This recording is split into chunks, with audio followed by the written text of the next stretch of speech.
Одоо тэгвэл хүмүүстэй за дайчгүй гэдэг залуу ямар ч байсан зөвшөөрөлтөө энийг барьсан юм байна. Тэгвэл яасан зөвшөөрөл туслагдсан юм уу? Зөвшөөрөхөө болцсон юм уу? Тийм ээ.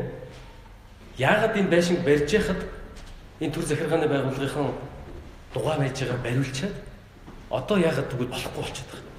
Яагаад заавал зайсан толгой дээр орчим энэ зайсангийн амд энэ байшин ганцаар ингэ нугаах гээд энэ төлөө яваад байгаа гэдэг асуудал бол та нарт бол их сонир санагдаж байгаа байна. Тэгэхээр юу болсон бэ гэхээр над дээр миний нэг таньд хүн газар залъя та сонирхгүй гэж ирсэн. Би яг сүүлийн хэдэн жил ер нь барилгын чиглэлийн үйл ажиллагаа явуулж байгаа. Болсон болоогүй жижиг сажигийн барай юм. Тэгэхээр би газар сонирхыг гэсэн. Тэгэхэд бол Богд хаан уулын дархан цаастай газарт ийм газар байна. Энэ газрыг яагаач ээ 2 тэрбумаар худалдаж аваач ээ. Эхлээд 1.5 тэрбум гэсэн дараа нь сонирхоод байсан чи 2 тэрбум болцсон. 2 тэрбумаар худалдаж аваач ээ. Эхлээд 1.5 тэрбум гэсэн дараа нь сонирхоод байсан чи 2 тэрбум болцсон. 2 тэрбумаар худалдаж аваач ээ. Эхлээд 1.5 тэрбум гэсэн дараа нь сонирхоод байсан чи 2 тэрбум болцсон. Би тухайн үед нь сонирхсон.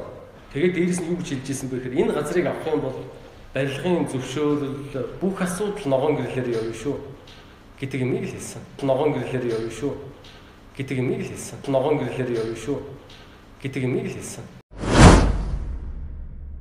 Нэгсэнд Богд хаан уулын хамгаалтын захиргааных нь надад энэ газрыг аваагүй учраас тэр дээр хэлсэн 3.5 тэрбум төгрөгөөр би энэ газрыг аваагүй учраас надад энэ шахалт ирсэн. 5 давхар байшин барихад юм хэлээгүй байжснаа гинт би тэр газрыг авч чадахгүй нэ мөнгө төгрөг зохицуулж чадахгүй нэ гэдэг юм а хилэнгууд яасан бэ гэхээр миний байшин руу хууль бус зөвшөөрлгүй барьсан гэдэг энэ дотлоо хийсэн юм а. За ингэхдээ энэ бол маш хурдан өрнөсөн. Богд хаан уулын хамгаалтын захиргаанаас утасцсан над руу одоо хэвлэл мэдээллийн хэрэгсэл гэдэг үү гэхээр тэр Богд хаан уулын хамгаалтын захиргааны дарга энэ иргэн дайчин хүн надтай ирж уулздаг энэ хүний бараа гараагүй хэвлэл мэдээллийн хэрэгслээр ярьсан байна. Тэгвэл худлаа шүү. Над хүн чинь надтай уулзсан өөр. Камерын бичлэг нь байгаа. Будда Вистагийн ресторан дотор надтай хамт нэг ширээнд сууж ягаад уулзж исэн бичлэг нь байгаа. Будда Вистагийн ресторан дотор надтай хамт нэг ширээнд сууж ягаад уулзж исэн бичлэг нь байгаа. Та долгом сүрэн гэж үнийг хэлээд байдаг тийм. Тэгж долгом сүрэн гэдэг үнийг хэлж байна те. Та долгом сүрэн гэж үнийг хэлээд байдаг тийм. Тэгж долгом сүрэн гэдэг үнийг хэлж байна те. Тэгж долгом сүрэн гэдэг үнийг хэлж байна те. Тэгж долгом сүрэн гэдэг үнийг хэлж байна те.